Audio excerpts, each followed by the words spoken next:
It happened right down that hallway. He promised a golden age for America. He has not delivered that golden age. In fact, in that 100 days, all he's delivered is chaos and destruction. Consumer confidence is plummeting, and today we learned that our economy is shrinking. This is all a totally self-inflicted, Trump-inflicted wound on America and American families. That's here at home.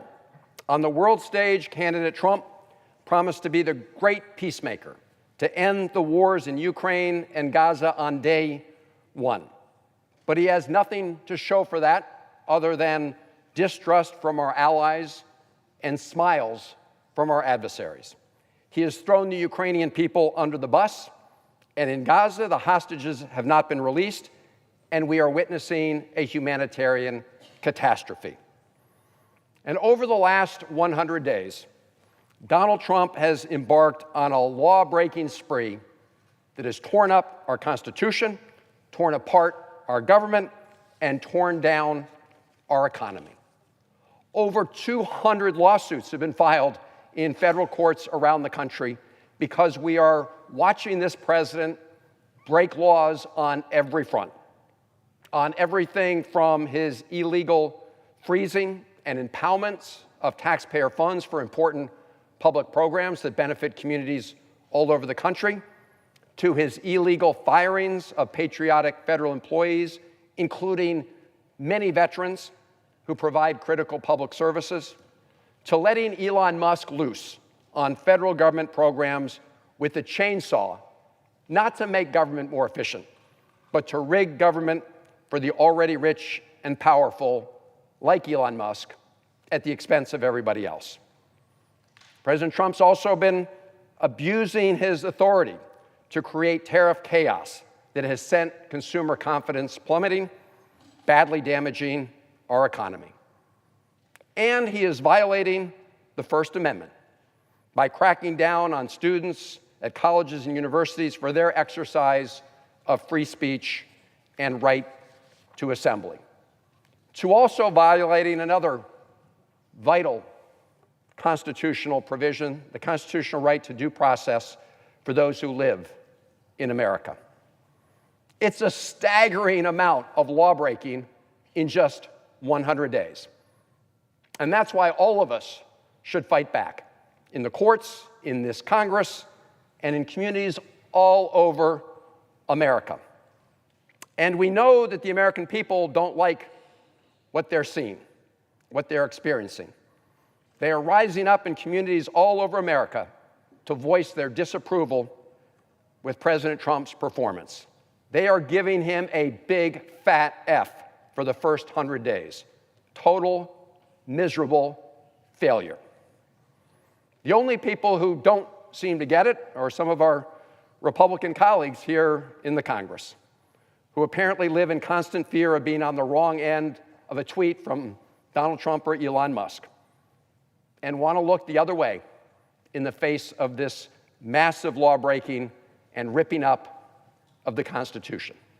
So, Mr. President, I want to take a little inventory, just a small sampling of the actions of this lawless president. I want to cover 4 categories: his violations of constitutional due process rights, his violation of First Amendment rights, his illegal withholding and impoundment and freezing of public funds that benefit communities all over America, and 4th, exceeding his authorities, claiming emergency powers that he doesn't have in the area of tariffs, making sham claims to justify his tariff chaos that is sabotaging our economy as we speak. So, Mr. President, I want to start with Trump's violations of the constitutional right of due process, a bedrock American principle. As we speak, President Trump is violating the due process of many, many individuals, including the rights of a man by the name of Kilmar Abrego Garcia, who was snatched off the streets of Maryland and illegally shipped to one of the most notorious prisons in Latin America, called CCOT. As I have repeatedly said, this case is not about one man alone. It's about all of us. I am not vouching for Mr. Abrego Garcia, but I am vouching for his constitutional right to due process, because if Donald Trump can ignore court orders and trample over the rights of one man, he threatens the rights of everyone who lives in the United States of America. Mr. Abrego Garcia had legal status in the United States.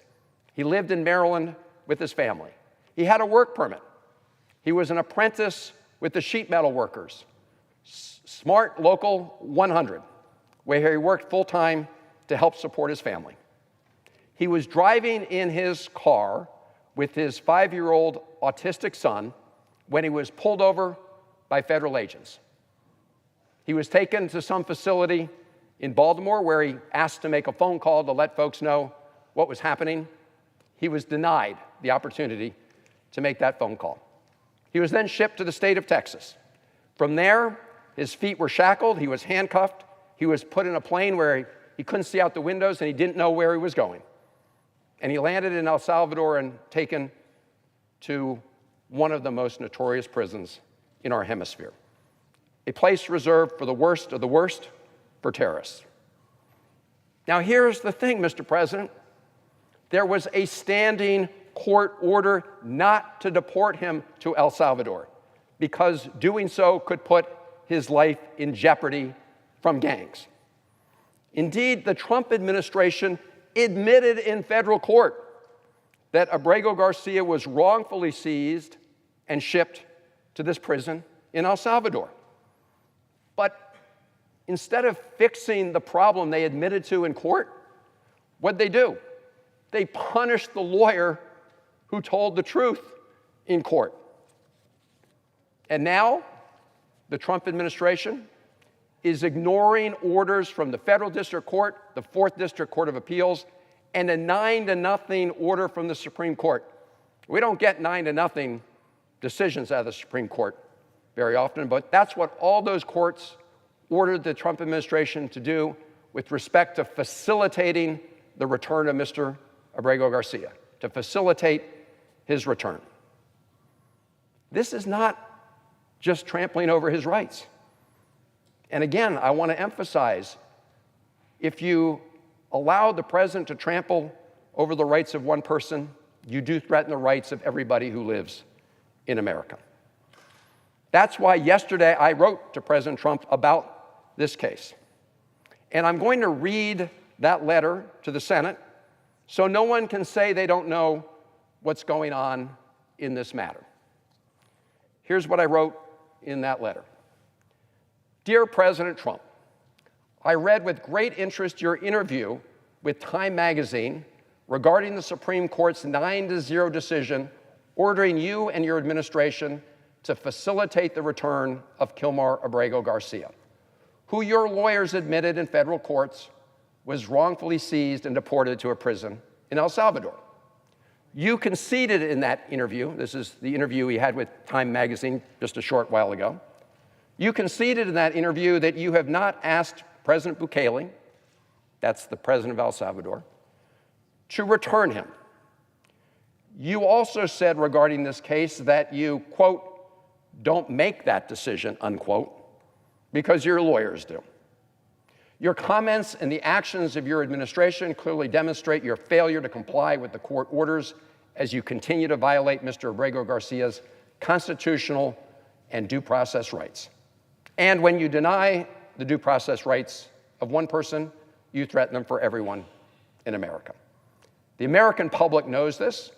Recent surveys show that a majority of Americans reject your trampling over the constitutional rights in this case. I went on to write this. During my visit to El Salvador, I had the opportunity to meet with the vice president.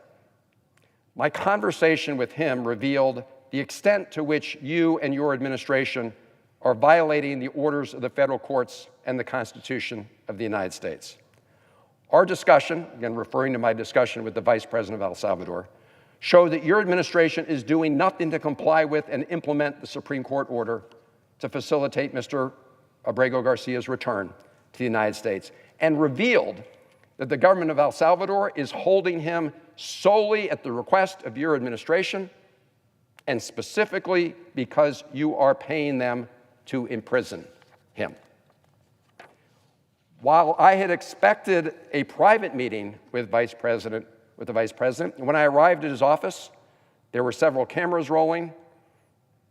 I think they were probably his own private cameras, I don't know, but they were rolling to record the conversation. So I agreed to have the conversation on the record. And then I write, Mr. President, I want to report some important details of our conversation. The Vice President told me that, quote, El Salvador is not able to take any action regarding the case because the case is in the U.S., and usually we do not express any opinion on domestic affairs, unquote. He went on to say, I quoted him again, I mean, the ball is in your court, meaning the ball is in America's court. And he used that expression multiple times during our conversation. I went on to tell President Trump that the Vice President of El Salvador made clear that once the case will be resolved definitively and there will be clear instructions regarding this case, El Salvador's government will apply our principles, and of course we will act accordingly. He indicated that at this current moment we cannot take any actions because the case is still in the United States' situation. He reinforced this point throughout the conversation, saying, the bottom line is this. It's an issue that has to be solved in the United States. We cannot express any opinion on that case because it's up to you. Again, this is what the Vice President of El Salvador told me and what I reported to President Trump in this letter. I went on in my letter to President Trump to say, all of this makes crystal clear that even though your administration's lawyers admitted in federal court that Mr. Abrego Garcia was wrongfully detained in Maryland and sent to prison in El Salvador, and despite the Supreme Court's order to facilitate his return, your administration has not lifted a finger to comply with the court order.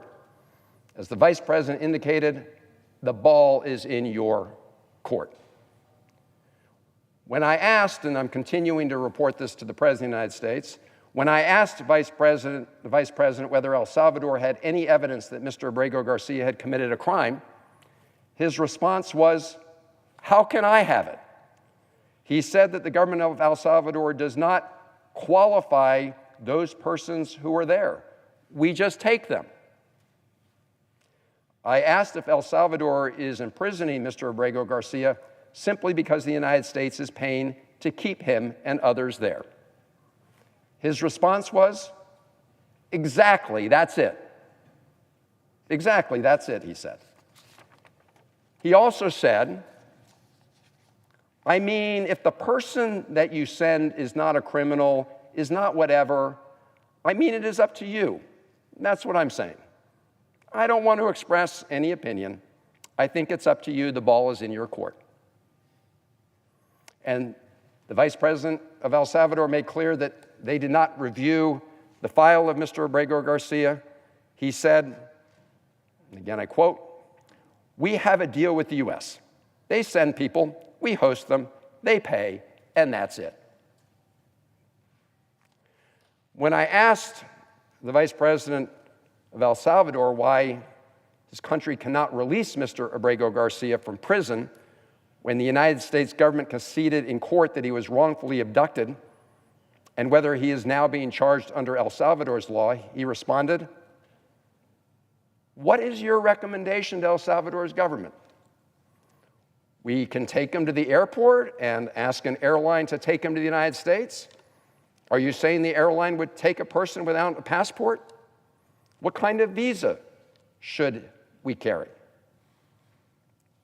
He went on to say, this is the Vice President of El Salvador, that President Bukele said we cannot smuggle a person into the United States because if we send a person without a visa, a tourist visa, working visa, student visa, what kind of reason can we call to get legally into the United States?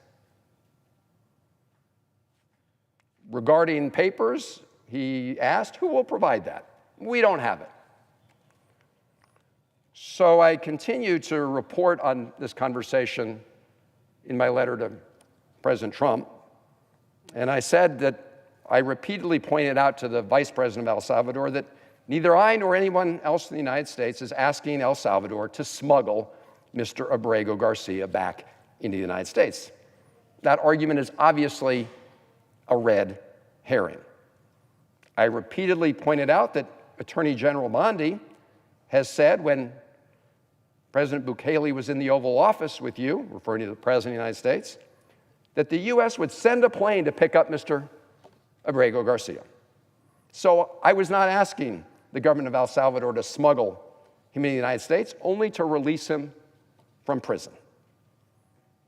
And I pointed out to President Trump that your administration illegally took Mr. Abrego Garcia to El Salvador in a plane, and Attorney General Bondi has said the United States could send a plane to pick him up, and the U.S. government can certainly provide him with the papers necessary to return. I went on in my letter to President Trump to say this. My conversation with the Vice President clearly demonstrates that the government of El Salvador has no independent legal basis for imprisoning Mr. Abrego Garcia. That, as they readily concede, the only reason for keeping him in prison is that they entered into an agreement with your administration to be paid by the United States. This also reveals that your administration could easily facilitate his release by letting El Salvador know that, given his wrongful detention, they are not contractually bound to continue to imprison Mr. Abrego Garcia. My conversation with the Vice President of El Salvador shows that your administration's claim that El Salvador is exercising, quote, its sovereign decision to continue to hold Mr. Abrego Garcia is a farce. The government of El Salvador is imprisoning him because your administration is paying them to do so, and they claim to be contractually obligated. Obviously, your administration could say El Salvador was no longer contractually obligated to imprison Mr. Abrego Garcia. And then El Salvador can release him, and Attorney General Bondi can, as promised, send the plane. I went on to write to President Trump that it's outrageous that Mr. Abrego Garcia and his family have been forced to suffer through this trauma because your administration, to date, has refused to follow the requirements of the Constitution and the orders of the federal courts. Instead of fixing the egregious administrative error is what the Trump referred to this travesty as, the administration has conceded, deposited Mr. Abrego Garcia in a prison in El Salvador. Your administration chose to attack and punish the lawyer who told the truth. That's shameful. I went on to write to the president, I think this is an important point, that it's shameful that you and your administration continue to try to change the subject in this case. You, referring to President Trump, continue to put out information on social media asserting that Mr. Abrego Garcia is a member of MS-13, and the Vice President Vance falsely asserted that he had been convicted of crimes in the United States. Yet the federal district court judge in this case said that your administration presented the court with, quote, no evidence linking Abrego Garcia to MS-13 or to any terrorist activity, unquote. So your administration should put up or shut up in court. I am not vouching for the man, Kilmar Abrego Garcia. I am vouching for his rights. I'm going to take a little departure here. I don't know if my colleagues witnessed the interview that President Trump had with an ABC reporter, Mr. Moran, yesterday, but it's all over social media because it turned out that President Trump had taken a picture of what was supposed was Abrego Garcia's fingers, and he had superimposed, or someone in the administration had put a MS-13 written that on, and that had been photoshopped or otherwise falsely there. So apparently no one informed the president of this, or he just decided to pretend he didn't know. In this interview, he says he had some MS-13 on his knuckles, tattooed. And the reporter said that was photoshopped. And Trump's response was to the reporter, "Terry, they're giving you a big break of a lifetime. I picked you, but you're not being very nice."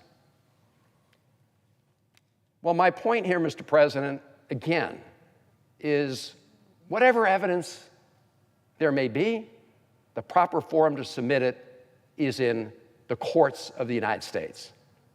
And at least to date, the judges in those cases have made clear that the Trump administration has not provided such evidence. I went on in my letter to President Trump to say this: it's also dangerous for you to suggest that we cannot fight gang violence without trampling over constitutional rights. More than 2 decades, I pointed out to him, I helped establish a regional anti-gang task force to combat MS-13 and other gang violence in the Maryland, Virginia, D.C. area. We have made substantial progress in that fight, but there is more that can be done. But that is not what you and your administration are doing. You're engaged in gross violations of the Constitution and due process rights. I then, in this letter, cite Judge Harvey Wilkinson, who wrote on behalf of a 3-judge panel of the U.S. Court of Appeals for the Fourth Circuit the following, and I'm going to quote, and I have this in my letter to President Trump. "It is difficult in some cases to get to the very heart of the matter, but in this case, it's not hard at all. The government is asserting a right to stash away residents of this country in foreign prisons without the semblance of due process that is the foundation of our constitutional order. Further, it claims in essence that because it has already rid itself of custody, there is nothing else that can be done. This should be shocking not only to judges, but to the intuitive sense of liberty that Americans far removed from courthouses still hold dear." Unquote. I should point out that Judge Wilkinson was a Reagan administration appointee, and that was a unanimous opinion of the 3-court panel. I went on in my letter to President Trump to say that the Fourth Circuit got to the heart of the case. Kilmar Abrego Garcia was snatched from his car while he was driving in Maryland with his 5-year-old autistic son, then illegally stashed away in a prison in El Salvador. His wife, his mother, and his brother have been unable to communicate with him in any way.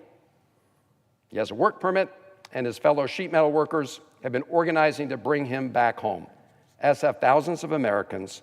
His constitutional rights must be respected. I close with this paragraph in my letter to the president. This case is not about Kilmar alone. It's about everyone in America. While Mr. Abrego Garcia is at the center of this case, its consequences impact the due process rights of everyone who lives in America. If your administration can strip away the constitutional rights of one man in defiance of court orders, it can do it to all of us. I will continue to fight to defend the Constitution and due process rights of all who live in America. That was my letter to President Trump.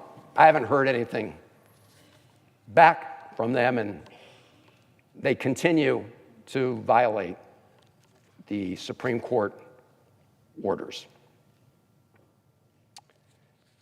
You know, colleagues, members can look the other way, but cannot deny the fact that this is happening as we speak today. And I would urge every senator to recognize the threat to everybody's rights under the Constitution. Now I want to turn to another area of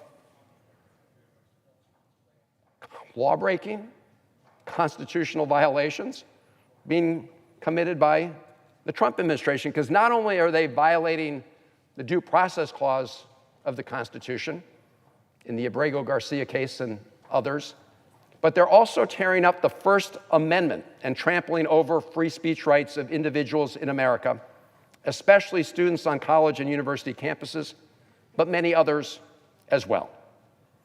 The Trump administration and Secretary Rubio apparently think the First Amendment is like an a la carte menu.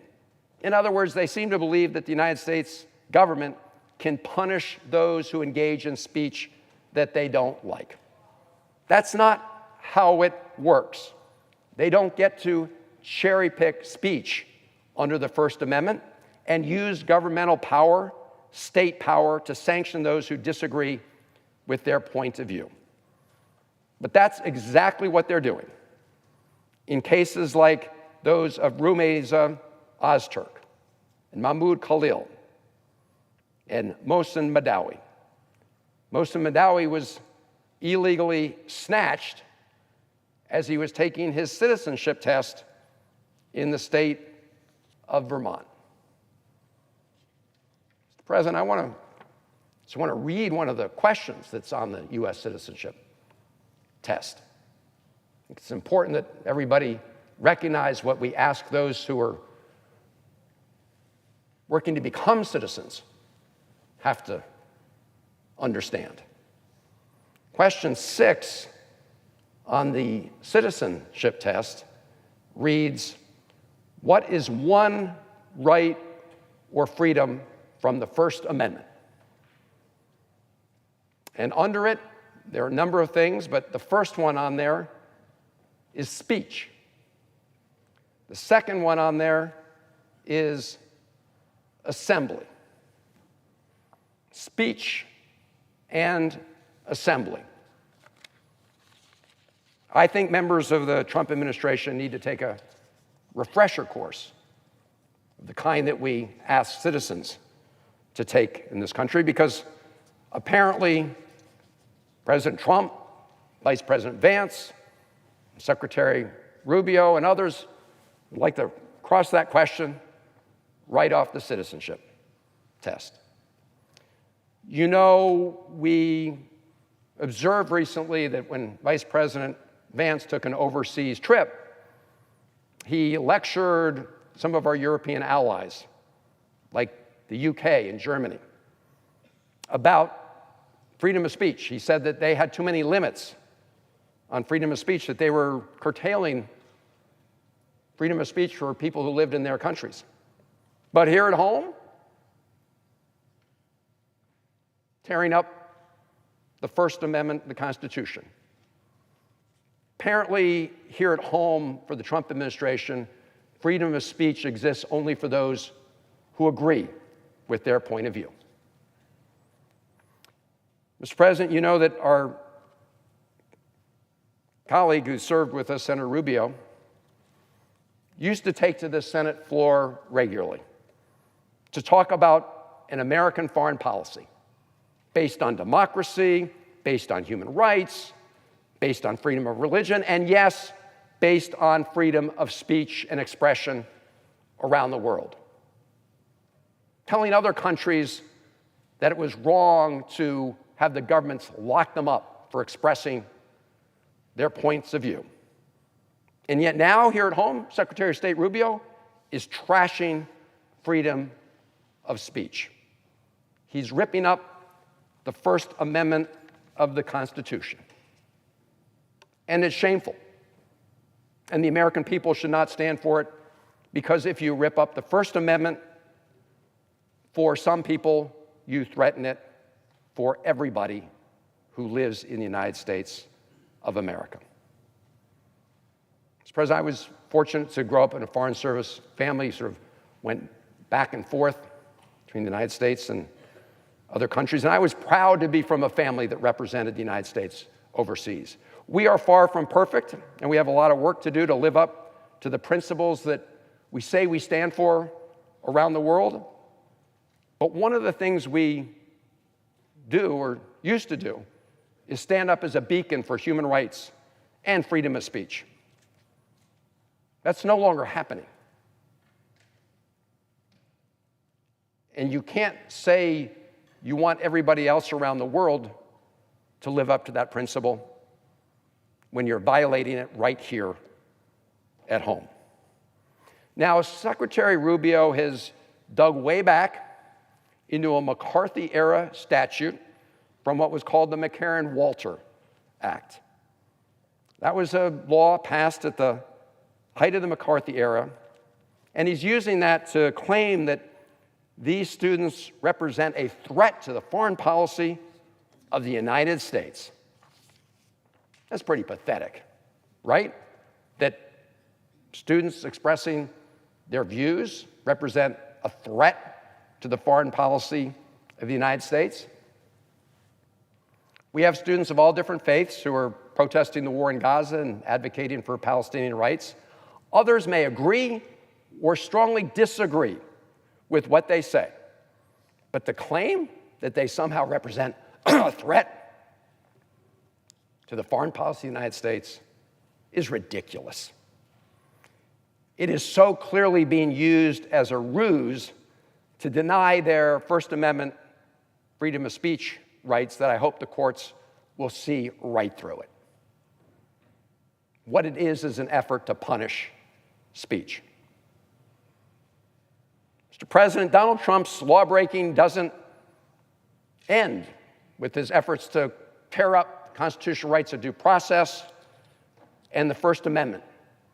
He's also tearing up Article 1 of the Constitution by illegally freezing, withholding, and impounding funds for important public purposes, funds that have been appropriated by the Congress and signed into law. The Trump administration has frozen billions of dollars of investments to support public services in communities all over America.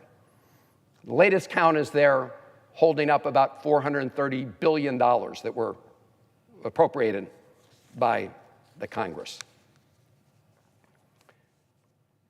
You know, just this morning, we had a hearing in the Senate Appropriations Committee about the Trump administration's freezing and cutting of funds for NIH, the National Institutes of Health. Lots of powerful testimony from witnesses, including from a mom who was there with her daughter who had suffered through childhood cancer. And because of past research at NIH, her daughter's cancer was thankfully in remission. We're going away. But she was there, the mother was there, to say she wants other families who have kids with cancer to have the same opportunities, and that those opportunities only exist if we continue to do research into life-saving cures and treatments. And yet, the Trump administration is sowing chaos at NIH and has frozen some clinical trials. Meanwhile, Elon Musk and his Doge cronies are taking a chainsaw to the federal government and destroying the ability of the federal government to deliver reliable services to the American people, like the damage they're doing at the Social Security Administration. First, they say there's no more phone service. Use the internet. People couldn't get through on the internet.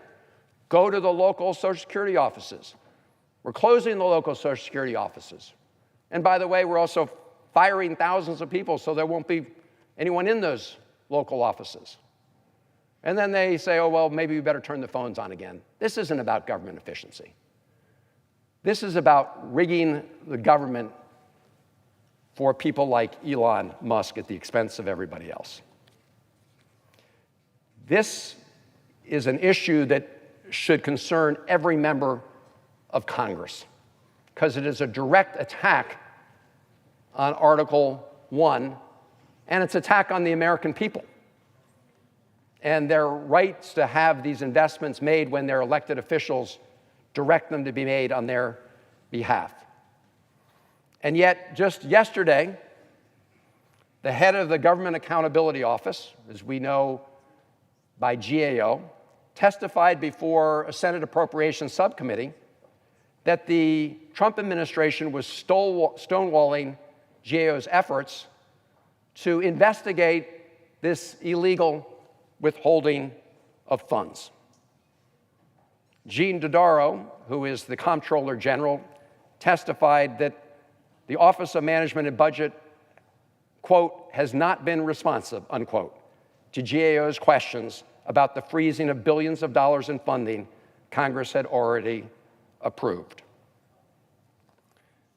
Now, this is not the first time we have seen a Trump administration violating the Impoundment Control Act. The last time President Trump was in office, he illegally withheld funds that the Congress had appropriated for helping the people of Ukraine. And he refused to spend those funds, Donald Trump did. And so back at the time, I wrote a letter to GAO asking them to investigate that withholding to see if it violated the Impoundment Control Act. That's a statute of the United States of America. And in that case, GAO found that, yes, the Trump administration, the first round, had illegally withheld those funds. It was an illegal impoundment. And so that's what we're seeing right now. And they're not even working too hard to show that they're violating the Impoundment Control Act.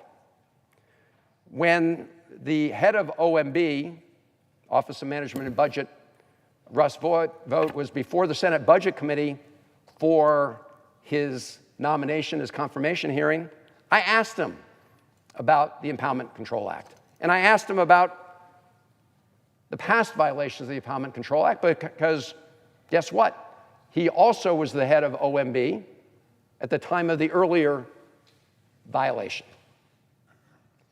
And Russ Vought is back at it again as the head of OMB. And so when I asked him about the Impoundment Control Act at his hearing, I got this answer. I asked him about President Trump and the Impoundment Control Act. Here was his answer at the hearing. Senator, the president ran against the Impoundment Control Act. My response to him was, Mr. Vought, I know what the president did. He wants to change a lot of things. He can submit legislation to do that. But you're going to be the head of OMB, and here today at this hearing, you're refusing to commit to comply with the Impoundment Control Act. Is that right? Are you refusing to commit to complying? And this dance went on, and never did he commit to comply with the Impoundment Control Act. And so that's what we're witnessing right now. Violation of the Impoundment Control Act. We, the Senate, were supposed to get the Trump administration's spending plans for the remainder of fiscal year 2025 a few days ago. For many agencies, we haven't seen them yet.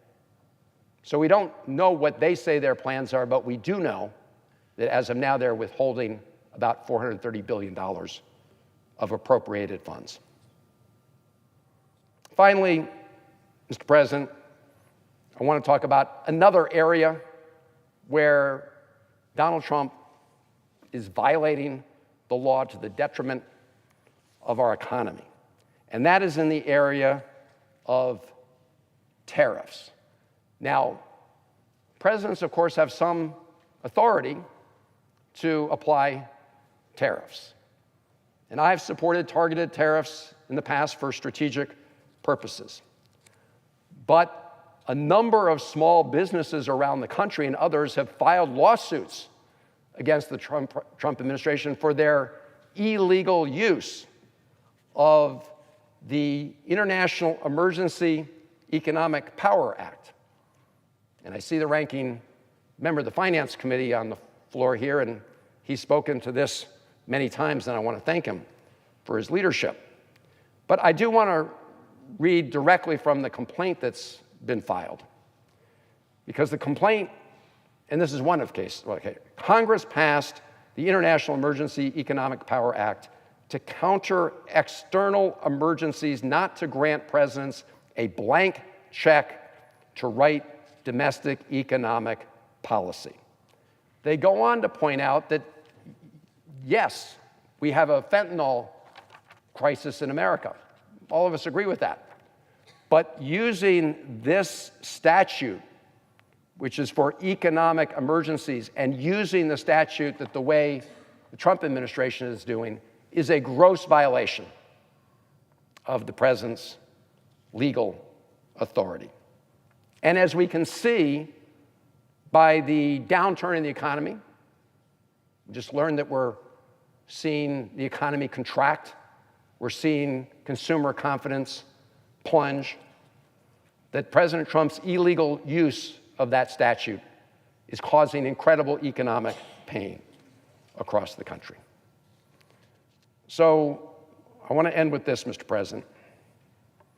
When you see this kind of massive lawbreaking going on, violations of the Due Process Clause, violations of the First Amendment, violations of Article 1 in the Impoundment Control Act, I mean, you can just take a marker through the Constitution and cross out those provisions, right? 14th Amendment, cross it out. First Amendment, cross it out. Cross out Article 1. That's what everybody in this body who's not standing up to the president is complicit in right now. So what bullies do, and make no mistake, President Trump is a bully.